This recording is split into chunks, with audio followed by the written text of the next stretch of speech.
राधे राधे। राधे राधे महाराज जी। आपके चरणों में कोटि कोटि प्रणाम। महाराज जी, मेरा प्रश्न है कि मैं प्रभु की भक्ति भी करता हूँ पर अपनी कुछ गलतियों को, गलत आदतों को नहीं सुधार पा रहा। महाराज जी, उसको कैसे छोड़ूं महाराज जी? पहली बात, गलत को हम गलत मान ले तो छूट जाएगा। हम गलत को गलत नहीं मानते, ऊपर से तो गलत कहते हैं, अंदर से उसमें महत्व बुद्धि होती है, उसमें सुख बुद्धि होती है। कोई भी हम जब असद आचरण करते हैं तो तभी होता है जब उसमें सुख बुद्धि होती है। आप देखिए, नहीं, सुख बुद्धि के लोभ से तो हम गलत आचरण करते हैं। मान लो किसी का धन छीना, या हम व्यभिचार प्रवृत्ति में उतरे, या चोरी, हिंसा, जो भी हम अधर्म आचरण करते हैं या गलत खान पान करते हैं, तो उसमें आंतरिक वृत्ति होती, सुख होती कि नहीं? पहले बोलो, सब बोलो। अगर हमसे कोई भी गलत आचरण होता है तो हमारी उसमें सुख बुद्धि होती ना, कि अगर हम ऐसा करेंगे तो मुझे सुख मिलेगा, आनंद आएगा, हम सुखी हो जाएंगे। इसी को अज्ञान कहते हैं। कभी अधर्माचरण के द्वारा किसी को सुख नहीं मिलता है, पक्का। तुम्हें थोड़ा तुम्हारे चिंतन के कारण अनुभूति होगी कि सुख है, लेकिन उसका परिणाम जो आएगा वो भयंकर दुख रूप आएगा, फिर असहनीय होता है। तो हम जब गलती को गलती मान लेते हैं, पाप को पाप मान लेते हैं, अधर्म को अधर्म मान लेते हैं, तो हम उससे निकल पाएंगे। जब हम गलती को गलती नहीं मानते, सुख रूप मानते हैं, अधर्म को ही मानते हैं चलता है, ऐसा चलेगा, फिर हम नहीं छोड़ पाएंगे। अगर हम उसको, जैसे आज ही सत्संग में कहा था कि अपने लोग भगवत मार्ग के पथिक हैं, अब हमारे आगे कोई शराब रखे, मांस रखे, तो ना स्फुरणा होगी और ना क्रिया होगी, क्योंकि वो निषेध है ना। तो इसी कोटि में अगर हम हर आचरण रख लें जो निषेध है, इसको तो हम इतना निषेध मानते हैं, लेकिन पराये शरीरों के राग को, भोगों को हम उस कोट से नहीं मानते हैं ना, सुखद मानते हैं ना, और अंदर से कि चलेगा, तो फिर आप गिरोगे। अगर उसी कोट से हो जाए तो कोई गिरा ही नहीं सकता, क्योंकि ना स्फुरण होगी ना क्रिया होगी। जब स्फुरण ही नहीं तो संकल्प नहीं बनेगा, संकल्प नहीं बनेगा तो क्रिया नहीं होगी। अगर हम गलती को वास्तविक गलती मान लें, वास्तविक गलती कब? जब उसमें सुख बुद्धि नहीं रहेगी तब। हम कहते तो हैं कि गलत है और नहीं करेंगे और नहीं करना चाहिए, पर अंदर से सुख की भावना है, बस यही अच्छे अच्छे साधकों को भ्रष्ट कर देती। इसी का नाम है सुख की आशा। सुख की आशा, ये आशा रूपी फांसी में जीव बांध करके जन्म मरण चक्र में बार बार। और उससे बचने का उपाय, आशा ही परमम दुखम, नैराश्यम परमम सुखम। उसमें आशा नहीं जो धर्म विरुद्ध आचरण कि इसमें सुख मिल जाएगा। अगर उसकी आशा बनाए रखे हो, मतलब किसी के रूप को देखकर, किसी के शरीर को देखकर, किसी के वैभव को देखकर, किसी भोग को देखकर, इसी में तो हम फिसलते हैं। अगर हम दुखद बात समझें तो हमारी बात बच जाए। हमारे मित्र ऐसे मिल जाते हैं, हमारे सहयोगी ऐसे मिल जाते हैं जो अधर्म का सपोर्ट कर देते हैं। चलता है, हम तो ऐसा खाते हैं, हम तो ऐसा पीते हैं, वो सब चलता है यार, कहां तुम फंस गए? अब वो तुम्हारी बुद्धि को असत मार्ग में दृढ़ कर रहे हैं। अगर साधु संग मिल जाए, सत शास्त्रों का स्वाध्याय हो और हम समझ पाए कि वास्तविक ये गलत है, तो वो गलती छूट ही जाएगी। जो हमने गलत माना वो कभी नहीं किया, पर व्यभिचार अब वहां देख लीजिए, क्यों? क्योंकि हम उसको उतना गलत नहीं देख रहे हैं। अगर हम ये देख लें कि ये तो उसी लाइन में, उसी पंक्ति में कैसे स्फुरण हो गया, कैसे संकल्प बन गया, कैसे चेष्टा हो। बोले हम बहुत उपाय करते, छोड़ नहीं पाते, क्योंकि सुख बुद्धि इसीलिए नहीं छोड़ पाते। अभी बढ़िया खीर बना के आपको दे और आपका कोई विश्वसनीय कान में कह दे इसमें जहर पड़ा है, आप ऐसे चखोगे भी नहीं। हम बहुत बड़ाई करें कि मेवा पड़ी हो बहुत बढ़िया, आप चखोगे नहीं।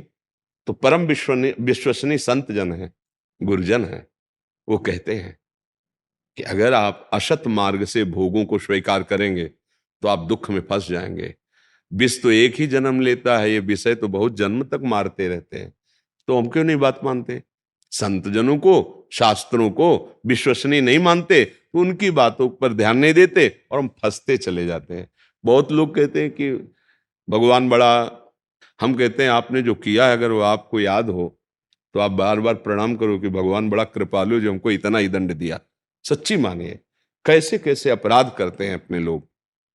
विचार करके देखो कैसा कैसा अत्याचार हमारे मन में बसा हुआ है, और जब आचरणों में उतरता हम उसका छुपाव करते हैं और उसका दंड प्रकट में नहीं मिल रहा है, तो आप ये मत समझो कि कोई नहीं जाना सब गोल हो गया।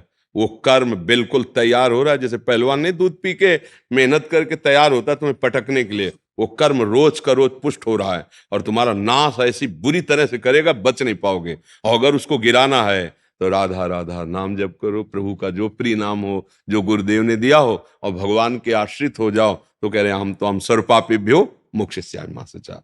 तो ये जो गलती हम कहते हैं कि छूट नहीं पाती, भाई मुझे समझ में नहीं आता, हमको कैसे कोई फंसा सकता है। हम उसको सुख मान के स्वयं भोगते हैं, स्वयं फंसते हैं। जब हम ही फंसते हैं सोई माया, माया माने ब्रह्म। हम दुख, भगवान कह रहे हैं दुखालयम, हम मान क्या रहे सुख है, दुख यो नया, हम उसको क्या मान रहे सुख में। बस ये हमारी गलती है, हमें सुधारना पड़ेगा स्वयं से। भगवान संतजन सबके, ये विष है अमृत है, क्या चाखोगे, बोले विष तो जाओ, उसका प्रभाव है उसका। आप अधर्माचरण करोगे उसका दुख है, यहां बंधन नरकादि का, फिर नाना प्रकार की तिर्यक योनियों में जाना। और भगवान की शरण में होकर धर्म पूर्वक चलो, इह पर लोक सब है, यहां भी आनंद परम। आप बार बार हम समझाने की चेष्टा करते, पुत्र के बहाने नारायण बुलाया, हरिजू के दिव्य पार्षद आ गए और घोर पापाचरण करने वाला अजामिल, और हरिजू का धाम मिला, नारायण धाम मिला, परम धाम मिला।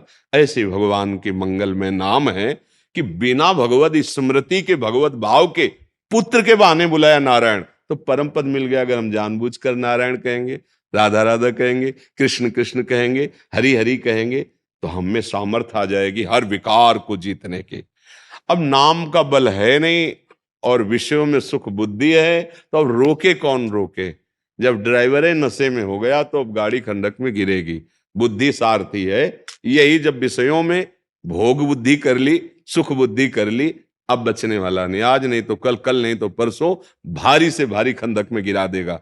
देखो ना, जरा सी गलती हुई पूरे जीवन जेल मिल रही है, बंधन युक्त जीवन, कैसा नारकी जीवन, पशुवत जीवन, बंधन में हो गए ना, बंधन में। क्यों? आप ही तो किए कर्म, आप कर्म किए फंस गए। बहुत सावधान, ऐसी कोई गलती न हो जिससे जीवन भर हम पश्चाताप करे और निकल ना पावे। अधर्म का आचरण ऐसी ही स्थिति में फंसा देगा। नाम जप करो, भगवद आश्रित रहो, शुद्ध आहार पाओ, अच्छे लोगों का संग करो, सबके साथ अच्छा बर्ताव करो, मन और इंद्रियों से वही विषय सेवन करो जो धर्म आदेश करता है। धर्म के विपरीत सेवन करोगे फंस जाओगे। धर्म जो आदेश करता है, क्या धर्म है, शास्त्र स्वाध्याय संतों की वाणी से समझ में आ जाता है। और नहीं गौर से देखो तो अपने हृदय में भगवान बैठे बता देते हैं। जैसे ही कदम बढ़ाओगे ये गलत है, फंस जाओगे, मारे जाओगे, ये वैसा, पर आप नहीं मानते, कुछ नहीं। फिर आता है मन में कि यार अगर पहले जो आया था मन में वो बात मान लेते तो आज दुर्गति को प्राप्त ना होते। तो ये कोई नहीं कह सकता कि हमें कोई समझाने वाला नहीं था इसलिए हमसे गलती हो गई। नहीं, आप सच्ची बताओ, कोई है ना अंदर जो समझाता है। जहां आप जैसे हम बोल रहे हैं आपको, अगर आप थोड़ा भी सात्विक भाव के हो तो आपके हृदय से आने लगे सही बात है, अच्छा है, आनंद है, शीतलता आने लगेगी, समझ लो बिल्कुल ठीक लाइन चल रही है। और जहां आपके अंदर जलन पैदा होने लगे, लगने लगे गलत है, तो समझो अंदर की जो अंतरात्मा है वो बता रही ठीक नहीं है। यदि आप तामसिक हो, आसुरी प्रवृत्ति के हो, तो संत वचनों में आपको ऐसा लगने लगेगा। आसुरी प्रवृत्ति, दुष्ट हृदय संतों के वचनों को स्वीकार नहीं करता, उसको वो अच्छा लगेगा, पीना खाना, गंदे आचरण करना। तो हमारे जब भी हम कदम रखते हैं तो हमारे गुरुदेव यहीं बैठे हैं, वो कहने लगते हैं ये गलत है। देखो ना, आपका देखो, जीवन में अनुभव करो, जब आप असत कार्य के लिए चलोगे तो अंदर कोई रोकता है, ए नहीं गलत है, ऐसा आप उसकी बात मान लो, महात्मा बन जाओगे। उसकी बात मान लो, धर्मात्मा हो जाओगे। चलो बाहर, अंदर की नहीं सुन पाते, बहिर्मुख हो, तो बाहर संतों की बात सुन लो, शास्त्रों की बात समझ लो।